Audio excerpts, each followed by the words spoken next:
Hello, everybody, and welcome to this Nature Crime Alliance webinar.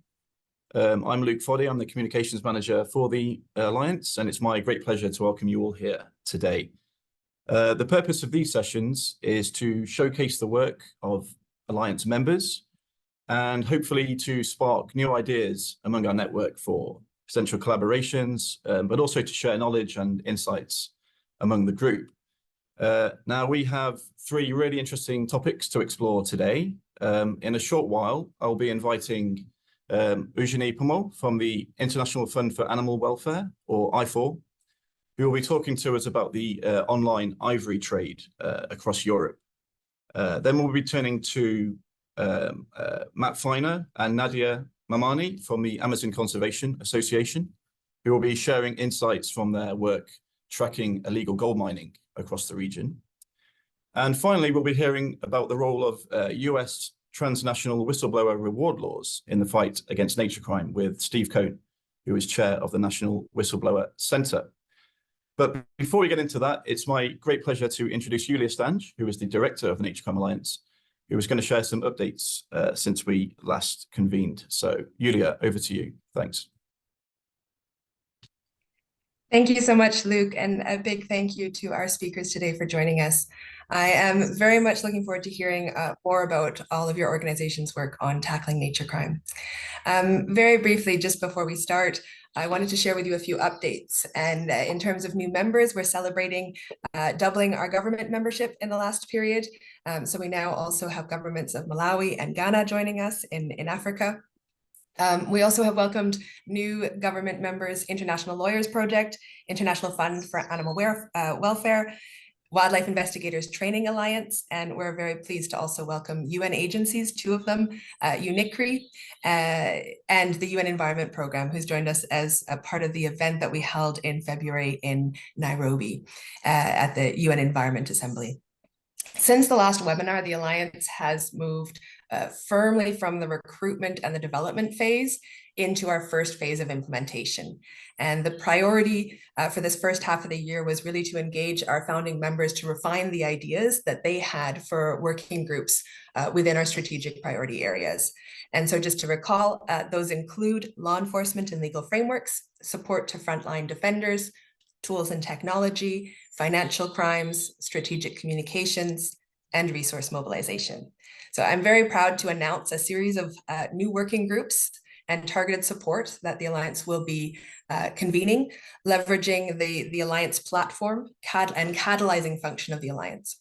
So more news will be shared very shortly with all Alliance members, especially to highlight the areas where you can get even more involved. We also have a fairly regular newsletter going out now, so for those of you who aren't signed up, I do encourage you to do so, but we can also share the link in that chat. We just had one released. On all these upcoming plans, the Secretariat really looks forward to working with you all across the Alliance, both current members and members who have yet to join, to work together to implement these grand plans that were all created together with you who developed this Alliance. And so with that, I'll turn back to Luke to start us off as our first speaker. Great. Thanks for that update, Julia. Lots going on. It's been a busy time and lots of exciting things ahead as well. So before we get into today's program, just a point on questions. We will be putting questions to the speakers after their respective presentations. So if you would like to ask a question, you can do so during in the Q&A box at the bottom of your screen. So let's begin. In January 2022, new rules came into effect across the EU that aim to restrict the trade in domestic and imported ivory. But despite these new rules, the trade has continued to flourish, especially in online marketplaces. Now, according to IFAW's recent report, The Elephant in the Net, researchers identified 1,330 ivory and suspected ivory items recorded for sale online across several European countries in 2023. So to tell us more about this issue and its implications, it's my great pleasure to welcome Eugénie Pomeau, who is Wildlife Cybercrime Officer at IFAW and one of the authors of the report. So Eugénie, over to you. Thanks. Thank you very much, Luke, and thank you, Julia, for the introduction as well.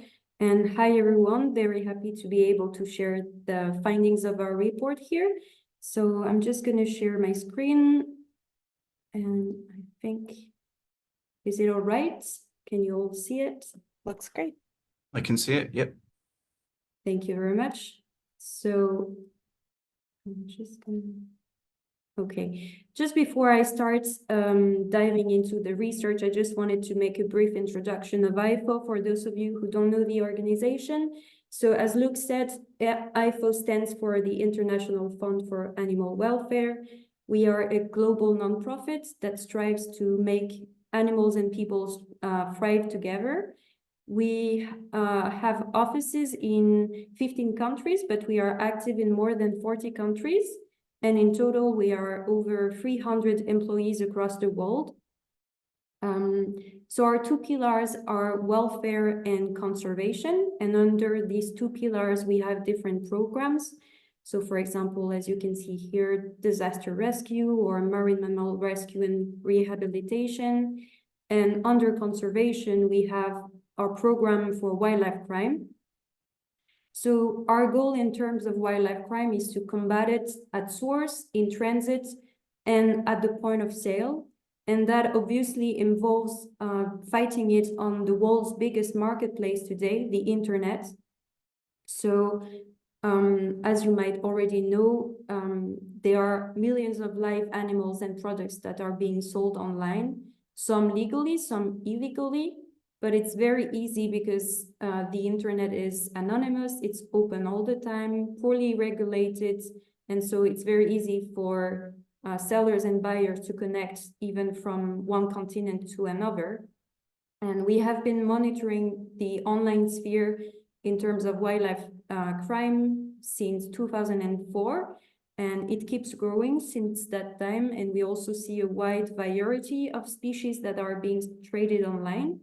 And this also includes ivory. So this is what I'm going to talk more about today. And as Luke mentioned, the report that we have published a month and a half ago is entitled The Elephant in the Net, Research Snapshots of the Online Ivory Trade After the Adoption of the New EU Rules. Sorry for the long title. It is available in both English and French on our website. I will share the link through a QR code at the end of this presentation, but you can also find it easily on our website. And basically what we try to do with these reports, as Luke mentioned, is to try to see what was the situation in terms of the online ivory trade in the European Union a year and a half after the entry into force of the new measures adopted by the European Commission. So more precisely, the European Commission published a revised version of its guidance on the EU regime governing trade in ivory and amendments to one of its regulations, which entered into force in January 2022. And the goal of these measures was to effectively ban most forms of EU trade in elephant ivory.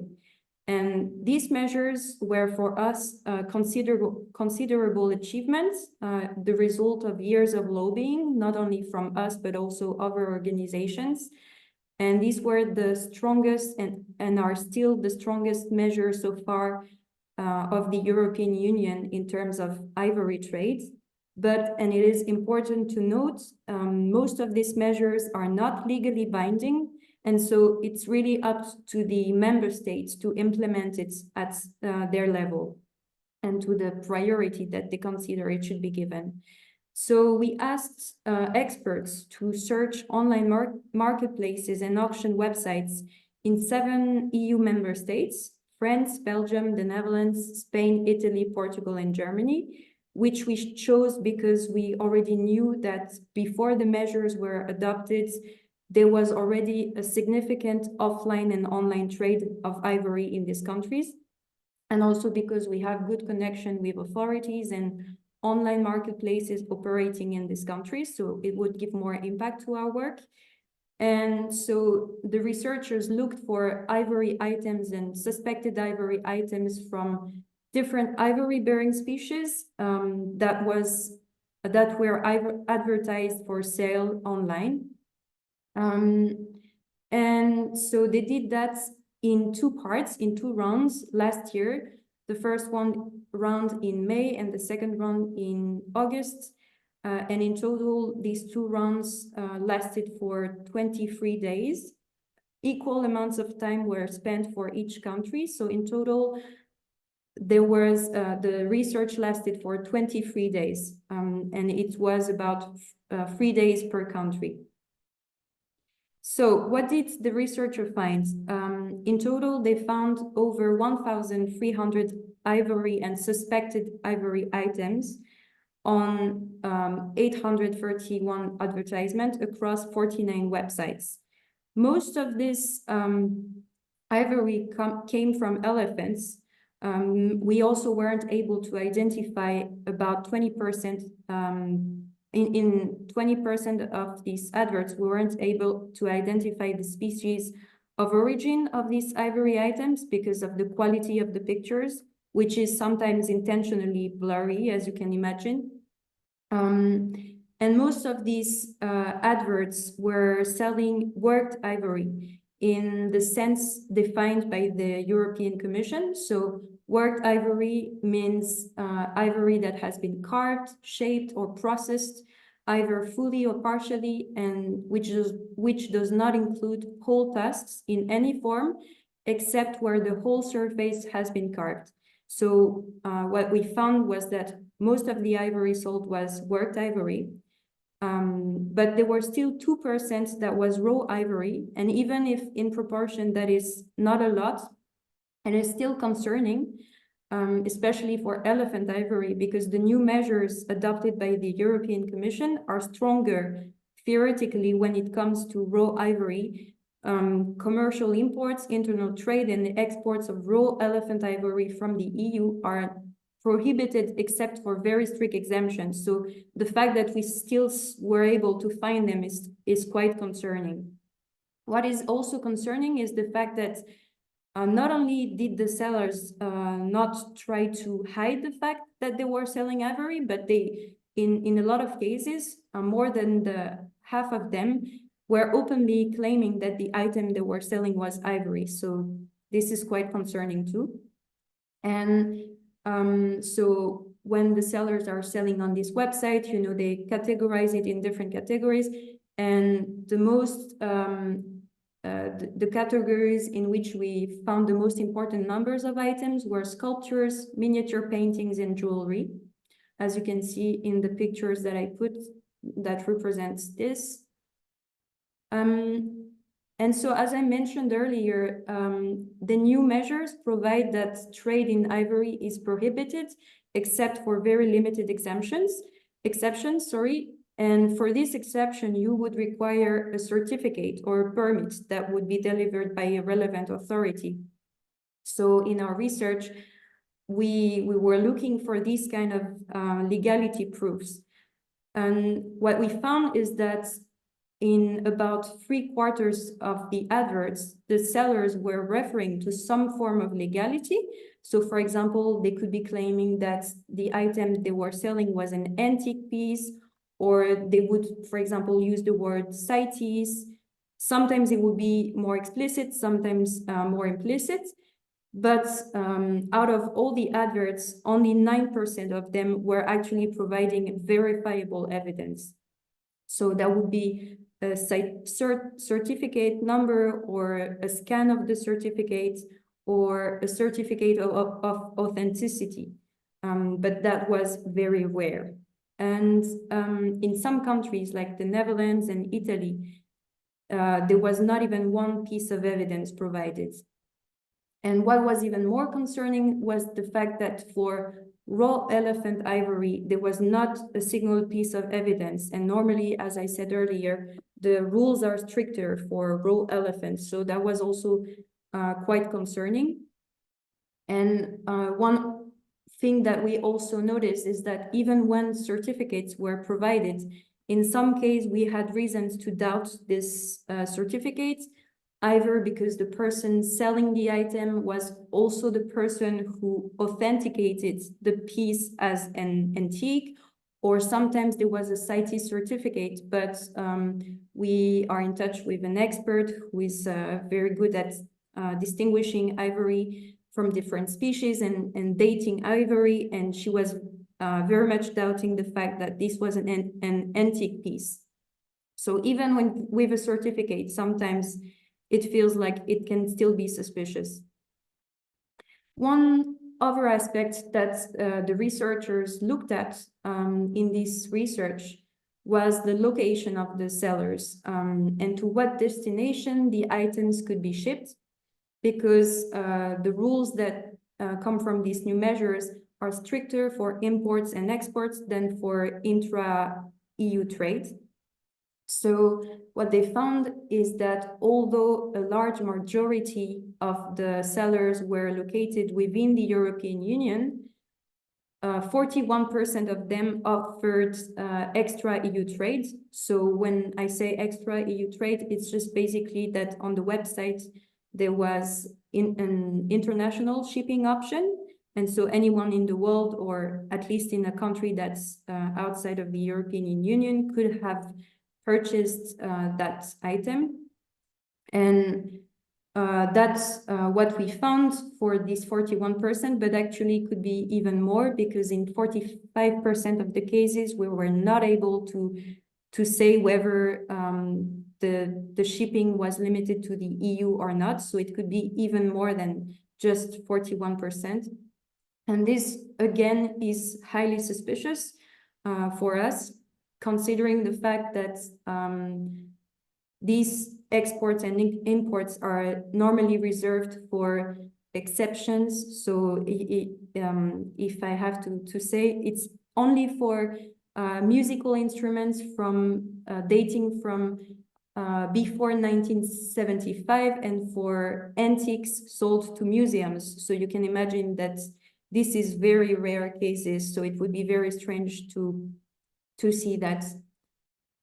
So in conclusion, what we can say from this research is that there is still a significant amount of ivory that continues to be traded online in the EU. And of course, our research is only a snapshot, so there might be even more than what we just recorded. And not only there is a huge quantity, but more importantly, a large part of what we recorded might be illegally advertised due to all the reasons that I just listed. And in our view, and we have already been using these reports in meetings with the European Commission and with member states in which this research took place, to advocate for them to establish a monitoring system to assess the implementation of the rules, because it's already good to have the measures, but if you don't follow up on them, then you're not sure it's going to actually be enforced. And of course, one important aspect would be to turn them all into legally binding legislation. It is the case in some countries like the Netherlands, but it's quite rare actually. And one other aspect that we think is also important, which is not online, but it's also linked, is to create a harmonized system for the collection and destruction of ivory objects. Again, in some countries that exists already, and it can be successful, but it's far from being a very harmonized, standardized process yet. So I could have a lot more to say about this research, but I will stop there. And I will be happy to answer your questions. As I said in the beginning, here is a QR code that you can scan to access the English version of the report. And I also put my email address for those who would like to ask questions later after this presentation. Thank you. That's great. That's great. Thanks, Eugenie. Really interesting research, really important research. And thank you for shining a light on this trade, which is clearly persisting. I'll take the first question, if I may. I'm interested in what the reaction has been to this report, particularly in the online platforms where this stuff is being sold. I mean, do you think there's enough pressure being applied on the online companies who are presumably making subsidiary profit off these transactions? Thanks. It really depends on the platform. So we, with WWF and Traffic, are part and co-founders of a coalition, the Coalition to End Wildlife Trafficking Online, that gathers over 40 online tech companies, including the biggest ones like Facebook or Alibaba or eBay, for example. And so some of these platforms are the platforms that we investigated, and we shared the results of this research with them.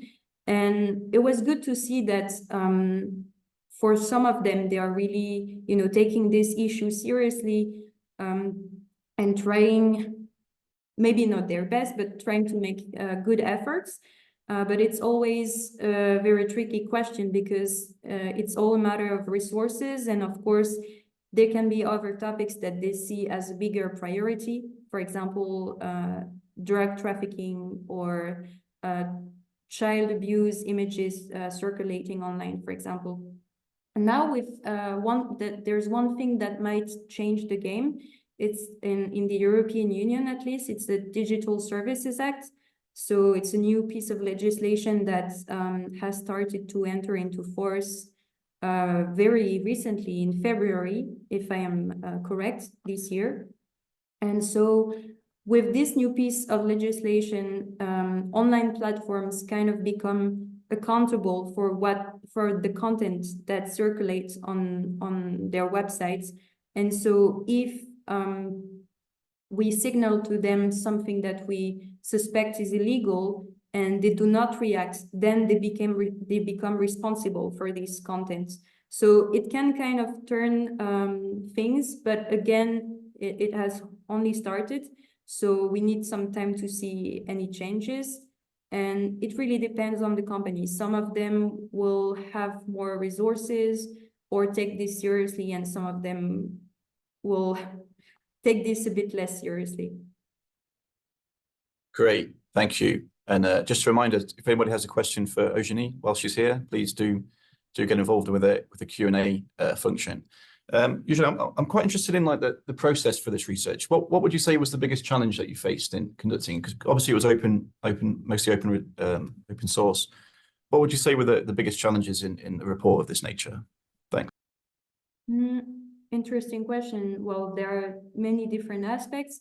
One aspect from my point of view was the legal aspect, because you cannot collect, well, there are limitations to collecting personal data within the EU and due to the GDPR, but also national laws. So this can kind of complexify the data collection aspects. Apart from that, I would say that defining, because there are so many ways that you can screen websites and so many ways that you could, how to say, use these elements to advocate. So defining what is the target message that we want to circulate after this research is also a tricky part. And also, I would say, how we use this and make sure that it's actually heard, because promises always can happen, but then we need to actually make sure that they are followed up. So it's the same with this. We are really hoping that with this research, the involved countries will not only listen to it and read it, but also actually make sure that it is implemented and turn these laws, these measures into legally binding legislation. Great, thank you. Well, this is really important work, and I hope members of the Nature Crime Alliance and everybody else on this call will help amplify this report and get the message out there that we really need to do more on this really important issue. We're going to have to leave it there. Eugénie, thank you so much for your insights today. Really appreciate it. But it's time to move on now. We need to move to the Amazon. So I'm going to shortly introduce Matt Feiner and Nadia Mamani from the Amazon Conservation Association, who have been doing brilliant work over the last few years, tracking illegal gold mining through the Andean Amazon. And earlier this month, their latest report, the mapping of the monitoring Andean Amazon project, the MAP project, was published, which showed that illegal gold mining continues to cause great concern across the region. So to tell us more, I'm going to invite Matt, who is the director of the MAP project, and Nadia, who is the senior GIS and remote sensing specialist at Amazon Conservation, to take the floor. Over to you guys. Thanks. Thank you. I was going to do something a little different instead of my usual PowerPoint. I'm actually just going to walk through the MOP report. I trust that you see it. Correct, Luke? I can see it, yeah. Okay, great. Yeah, so I just wanted to maybe kind of give everyone, just in case you haven't seen our reports before, just kind of what it's like just to walk through a report. And if you like this kind of thing, we have more than 200 of them. This is MOP report number 208 that we've published since 2015 when we first launched.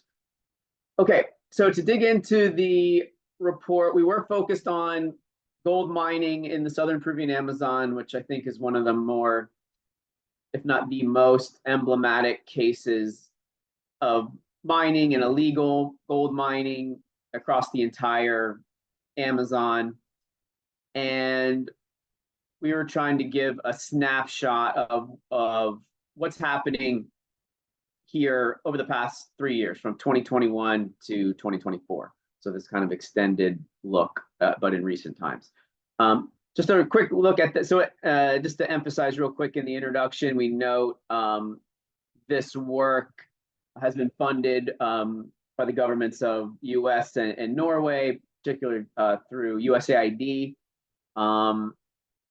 And we've been funded by USAID for a number of years to track the gold mining in the southern Peruvian Amazon. And this report actually represents the finale, the final report out of this project with USAID. So we're trying to summarize all the final results from the past several years. And as a little background, as I noted, the illegal gold mining in southern Peru I hold up as arguably the most emblematic case of mining in the Amazon. And it really reached critical levels, particularly, it's been bad for over 20 years, but it's particularly bad in 2017, 2018, got really, really bad. And then in early 2019, the Peruvian government responded with this pretty unprecedented, multi-sectoral, large-scale, long-term intervention known as Operation Mercury, where the government really cracked down on illegal mining in this area. So that was 2019, and then so the dust was kind of settling in 2019, 2020. So what I think is interesting then about our study is where we focused on basically 21 to 2024. So that 3 years, 3.5 years post Operation Mercury. So the government did this major intervention, the dust settled, and now we're looking at what happened post Operation Mercury in this recent time window.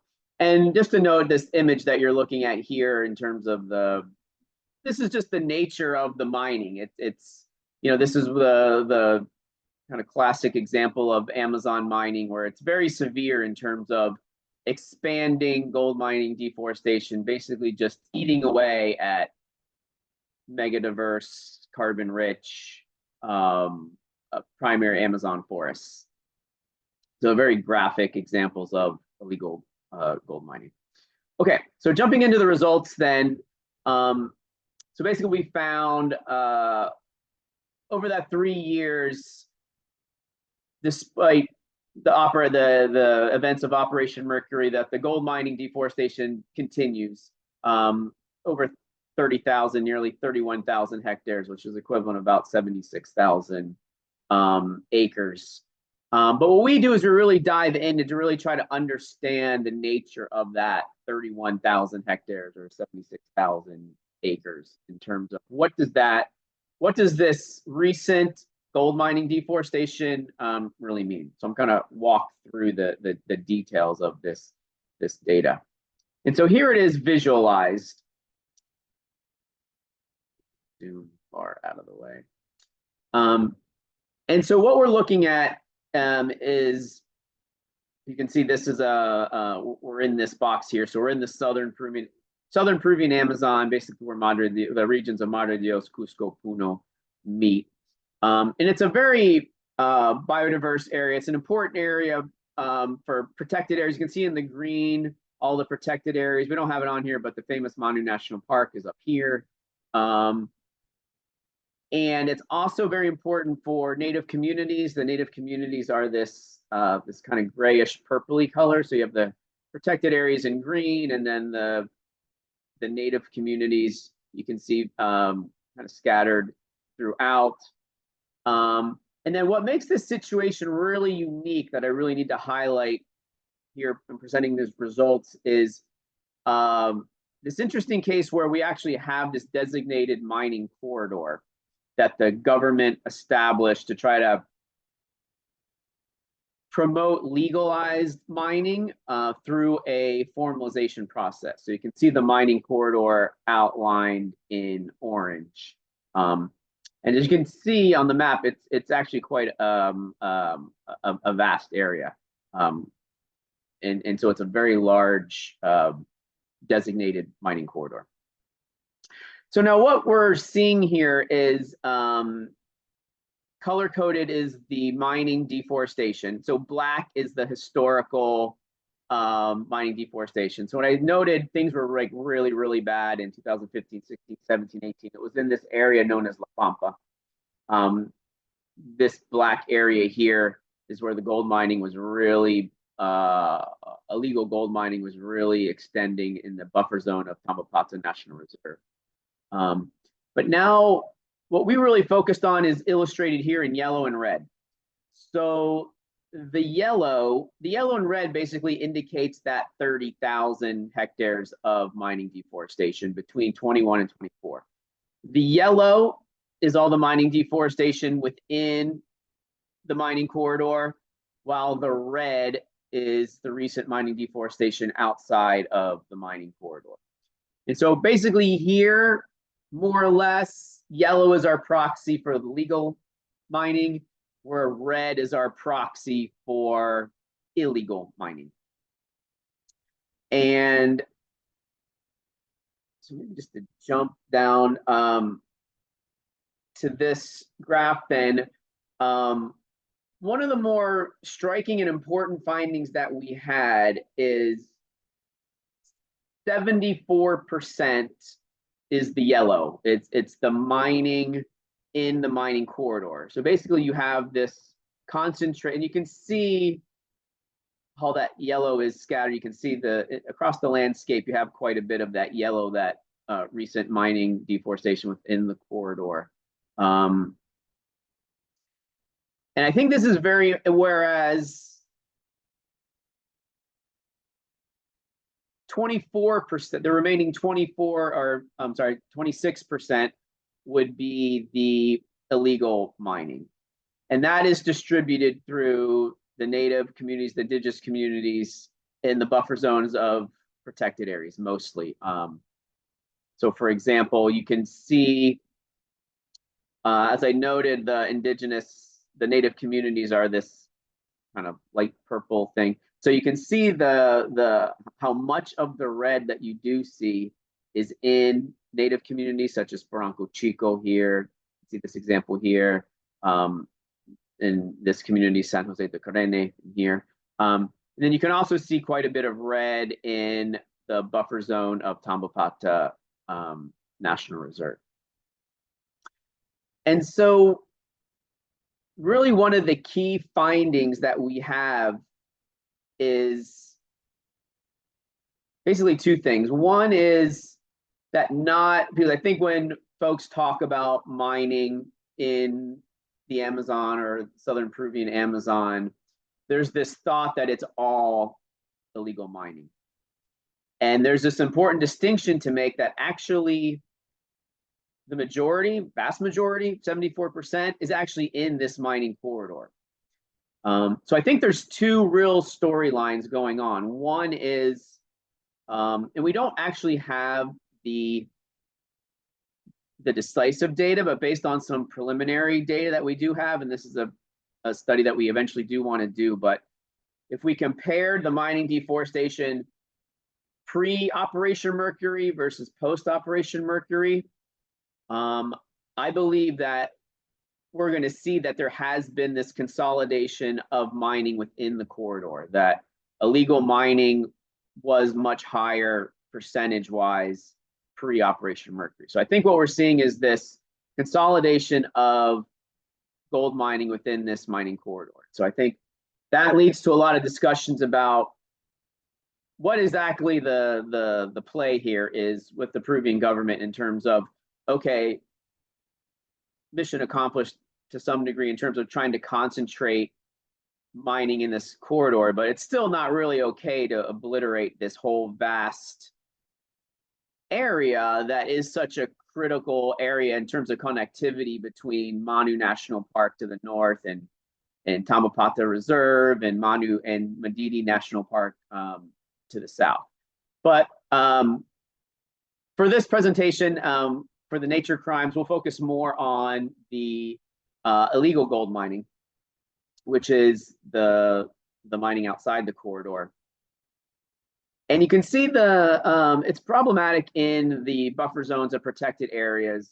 But our real initial focus is this intensification of the gold mining within native communities. So I think if there are general trends, I think there's been a trend of mining being consolidated in the mining corridor and a lessening of illegal mining, but where you do have illegal gold mining, it is being concentrated in native communities. So of the illegal mining, we still do have a serious problem here in terms of, so I think there's an issue of what do you do with the 74% in the corridor? What's the strategy there? But then of the remaining illegal mining, we still do have these issues. And so we've been embarking, and where I'm going to hand it off to Nadia here, is working with the Indigenous Federation that joins all of the communities in this area known as FENAMAD to try to address basically this 14.6% of the illegal gold mining happening in the native communities. And that represents the second half of the article here, where we talk about the monitoring and control of the communities by FENAMAD. And I'll hand it over to you, Nadia, to discuss this. Thank you very much, Matt, for the introduction, and also to WRI and the Nature Crime Alliance for this space. Yes, as my colleague Matt already introduced this section, I just want to highlight in this couple of minutes that I have is that for the first time, we are presenting the results on the ground of our work through NORAD, which is the Norwegian Agency for Development Cooperation on the field in Madre de Dios. So we are actually working with FENAMAD, which is an acronym for Native Federation of the Madre de Dios River and Tributaries, located and based in Madre de Dios, and basically to monitor and support with satellite monitoring to several indigenous community down there. And all the information that we were working there was very confidential because that information was sent in to the government. So we, in order to protect their integrity, the community's integrity, and even the work that the government was performing down there, is that we had to keep this in a confidential way. So all the information that we are describing here is the first time that we are introducing in a public report. So for us, it's very unique, this scenario. And what we are basically doing, and here we are highlighting, is the step-by-step that we were working in a strategic way with our partners on the field, which are FENAMAD. So the first step that we normally do is that our partners on the field, FENAMAD, identifies priority communities to monitor, basically areas that are being threatened by illegal activities. In this case, it's mainly mining that is happening in Madre de Dios. And then when we have those information, those areas already identified, is that Amazon Conservation through the MAP program, we perform a satellite monitoring across all those areas located in indigenous territories through our system, which is based in technology, reporting, and action. So this is a way that MAP works using high technology, like not only daily images from planet, but also SkySat.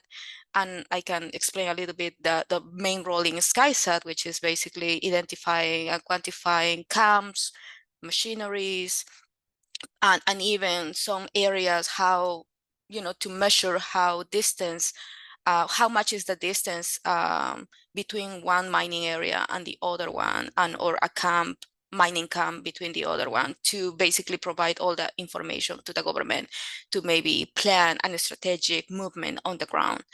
And the third step that we take is, after we have all the information in different levels, is that we send this information to FENAMAT, so they review this information not by themselves, which they are a federation, but with the communities.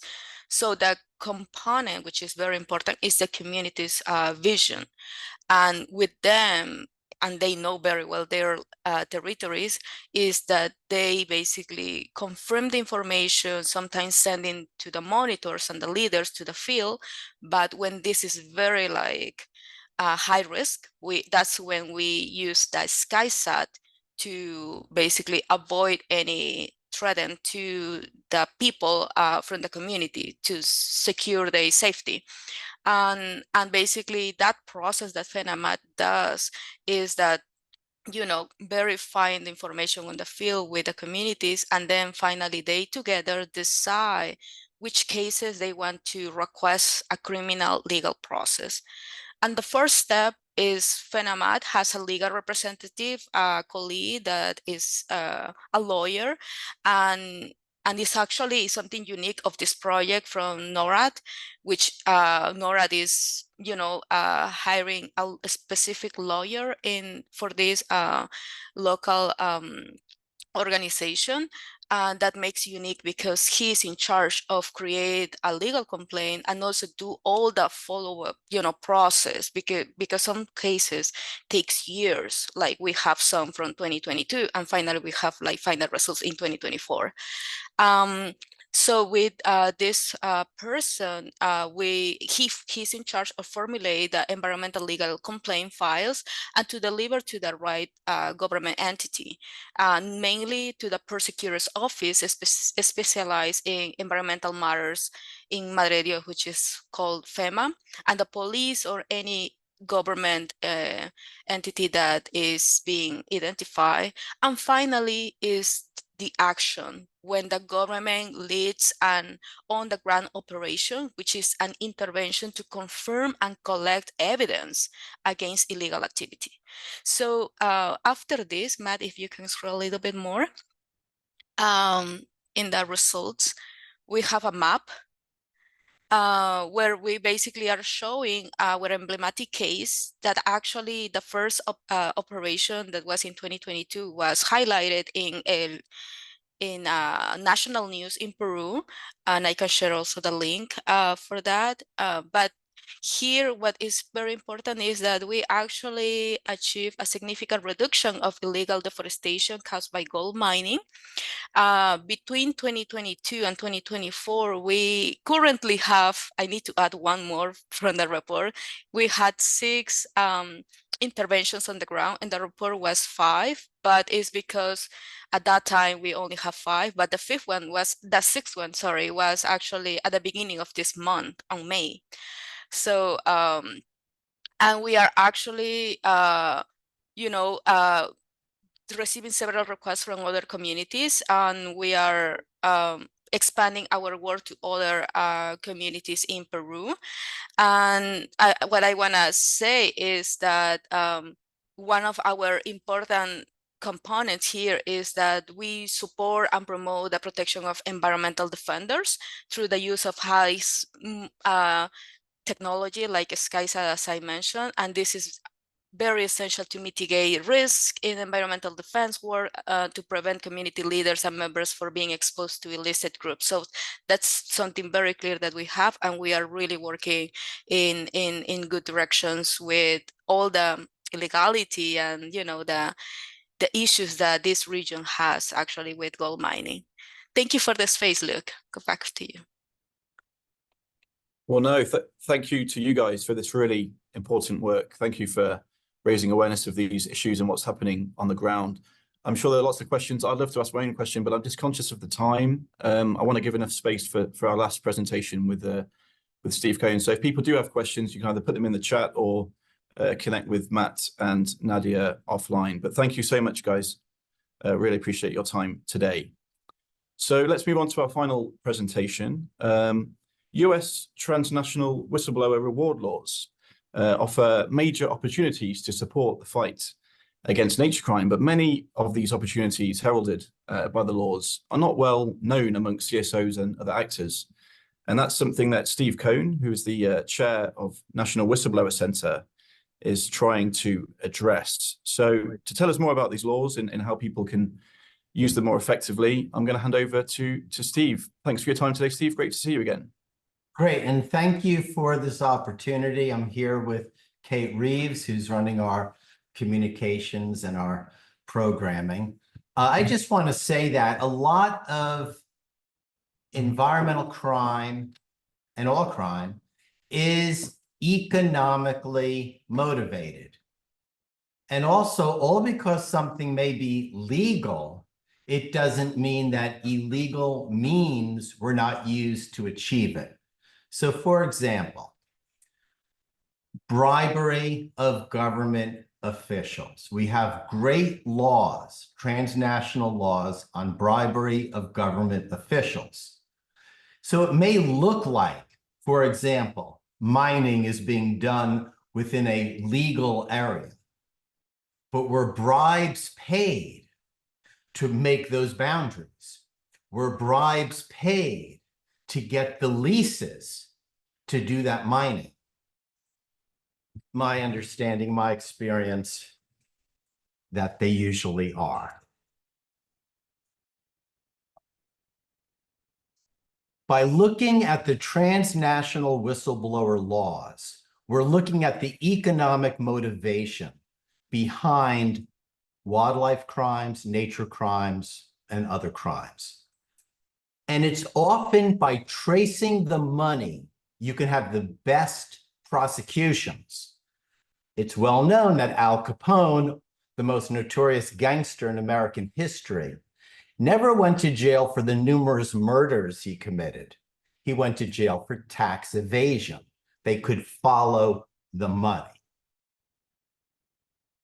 Within the environmental communities, there's a disconnect between how to use some of the most powerful anti-corruption laws ever enacted with fighting pollution and other forms of environmental crimes. For example, the oil spill in the Gulf of Mexico resulted in a $525 million fine by the SEC. Had the whistleblowers understood these laws and how to use them, they could have been eligible for a minimum $52 million award for turning in the information, and that money could then be reinvested in environmental activities. But no one saw the BP oil spill as an economic crime. Everyone was focused on the oil.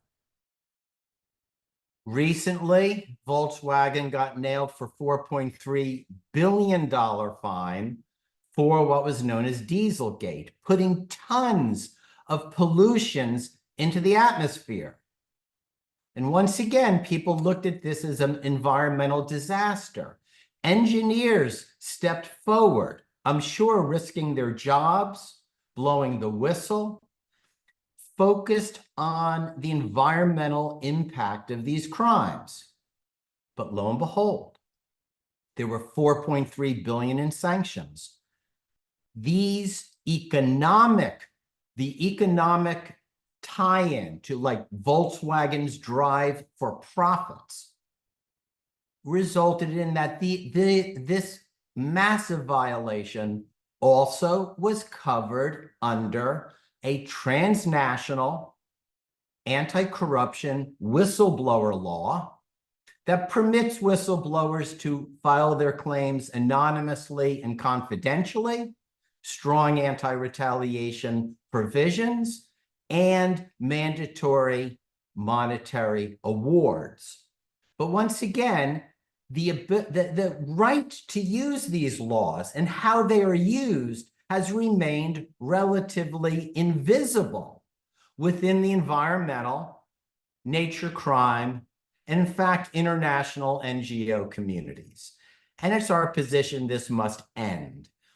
It is so important for people at the grassroots and within countries to understand how these laws can work and how you can use them to tackle some of the worst polluters, the worst criminal elements.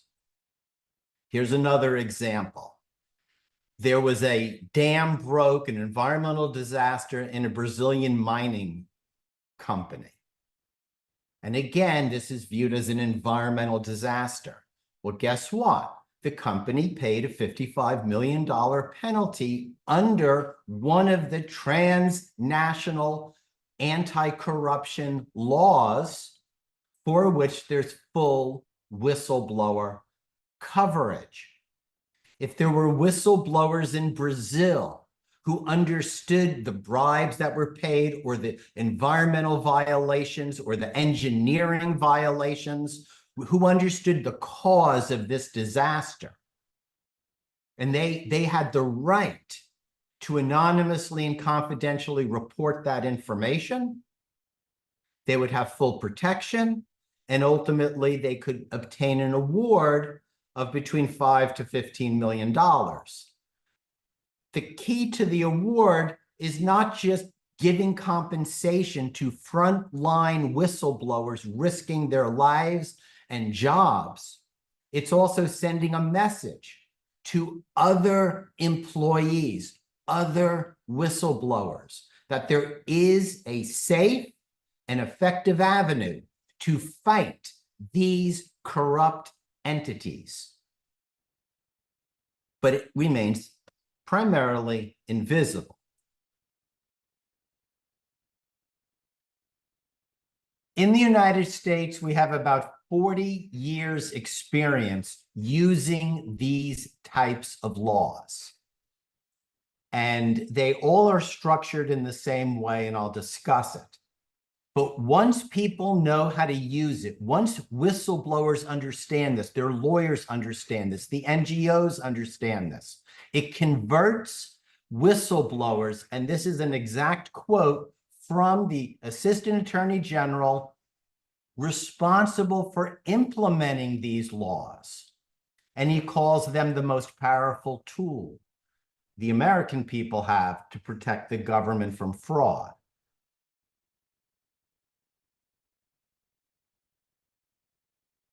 We all like statistics. This is so you can see what happens when people understand how to use these laws and really the revolutionary impact they have on enforcement, accountability, and whistleblower protection.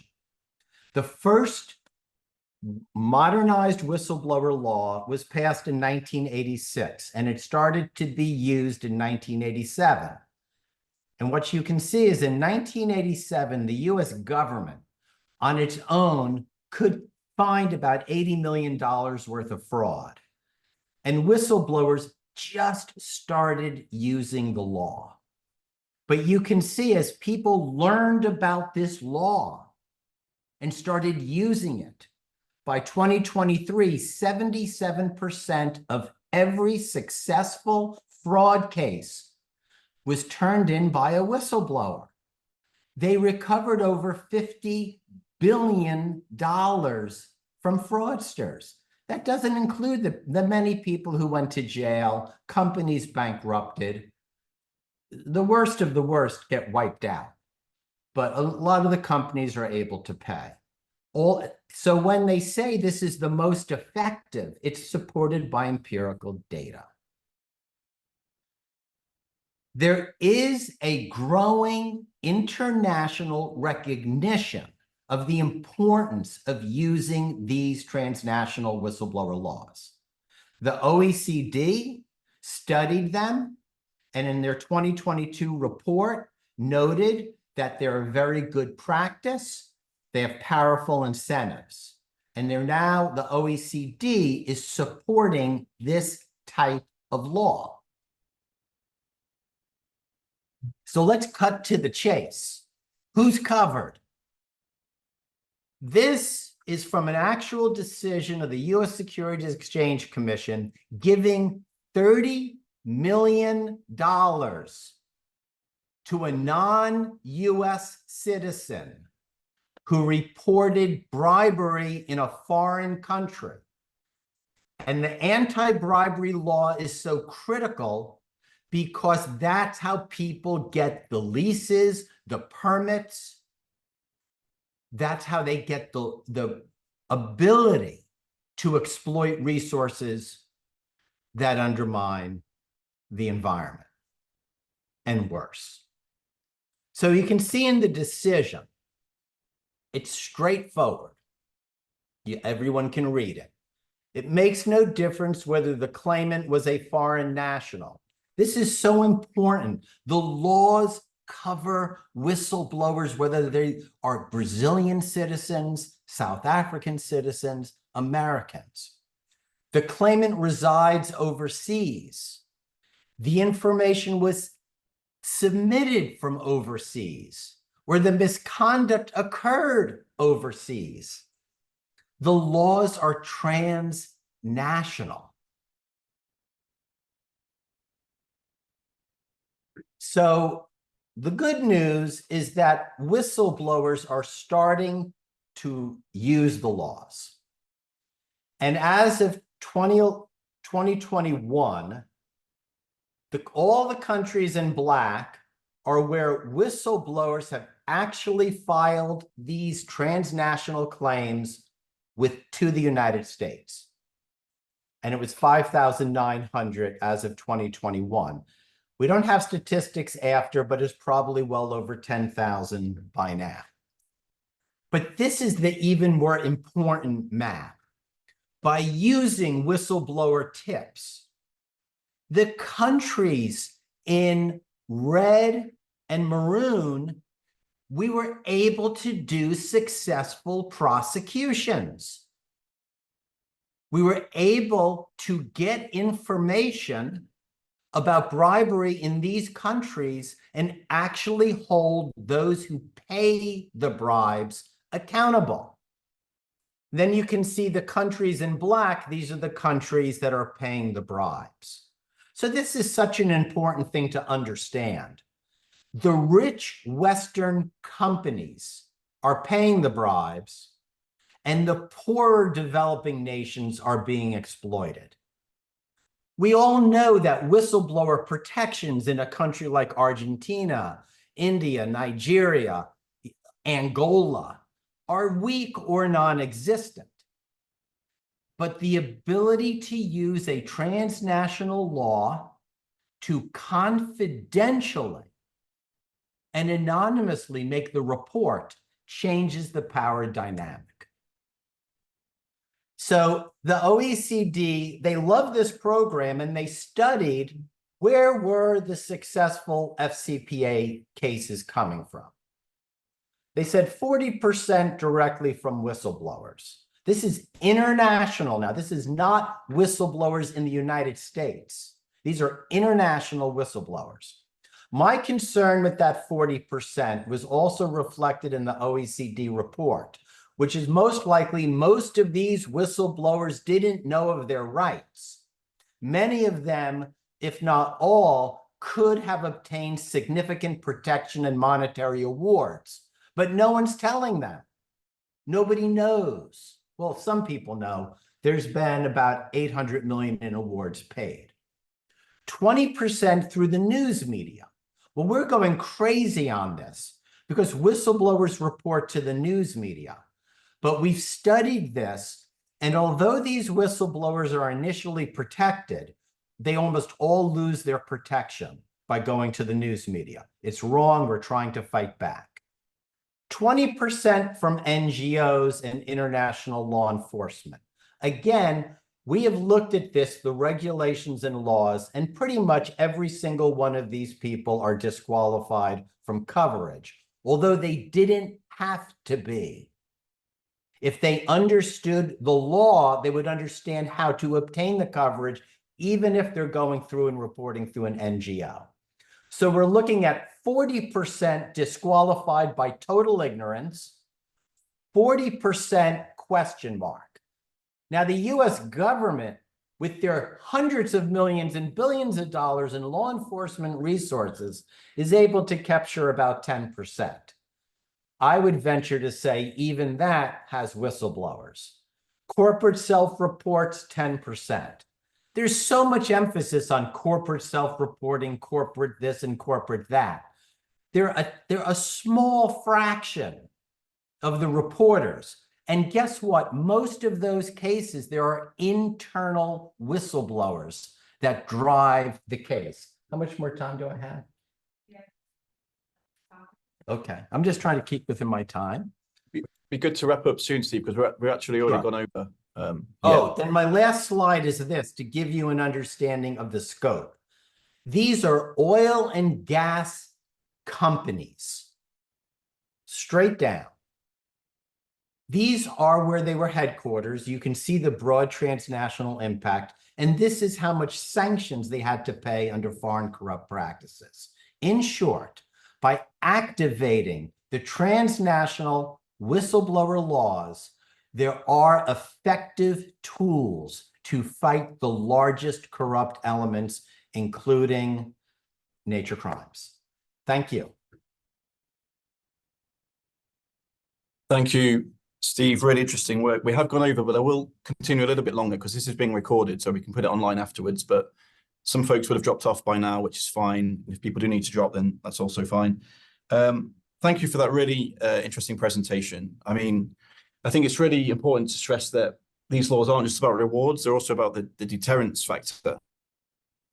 If an organization knows that someone within it is going to get, a significant reward for blowing the whistle, that's also a really important element in this fight. And just to respond to that, I just wanted to ask you very quickly. There have been economic studies. It's about 10 to 20 to 1. For every dollar you collect in a sanction, you are deterring between $10 to $20 in fraud. That's just remarkable. It's remarkable. I mean, Steve, I want to ask you a very quick question, given the members of the Nature Crime Alliance and other people on this call. When we last spoke, you mentioned that it's mandated in some of these laws, including the AML, I think, that the proceeds dragged in from successful prosecutions, some of that money, it's mandated, has to be spent fighting the relevant issue. And CSOs can get, if they're involved on these issues, can get a seat at the table. I mean, could you just elaborate a bit more on that process, please? Thanks. So it's not required, but it's permitted up to easily up to 25% of the sanction. It can be much more.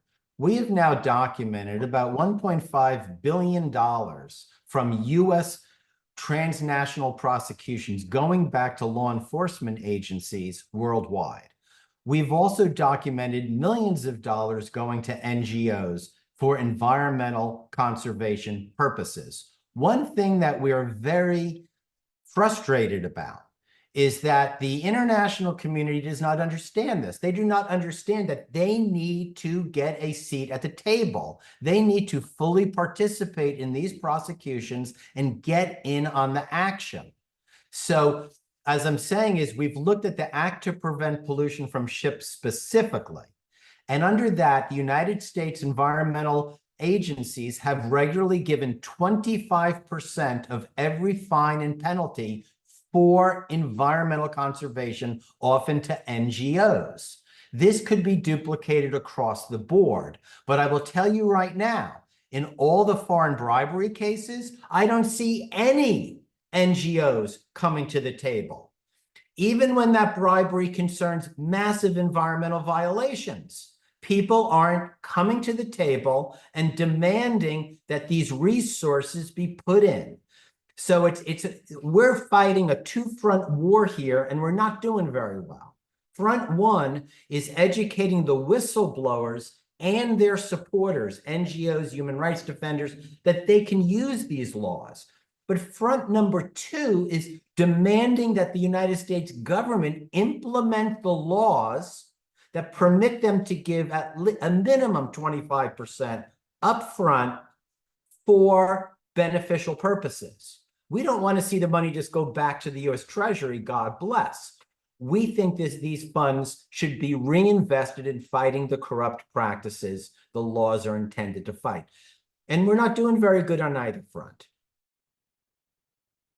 Thank you, Steve. Really important message, and hopefully that'll be increasingly heard in the sector, and we'll do our best to amplify it too. I know you're speaking at the IACC in Vilnius. The Nature Crime Alliance will also be represented there as well. We're doing a session with WJC, and I think the FACT Coalition and others will also be talking. So we'll see you there. We're going to have to wrap up. We're a bit over time, but for those of you, thank you, Steve. Thank you to all of our speakers today. For those of you still on the call, thank you for sticking with us. This will be online later on this week, and we'll be hosting another webinar very soon, probably in June. And until then, thanks for your constant engagement with the Nature Crime Alliance. Do subscribe to our newsletter if you haven't done so yet. That's available via our website, and we will see you all very soon. Thank you.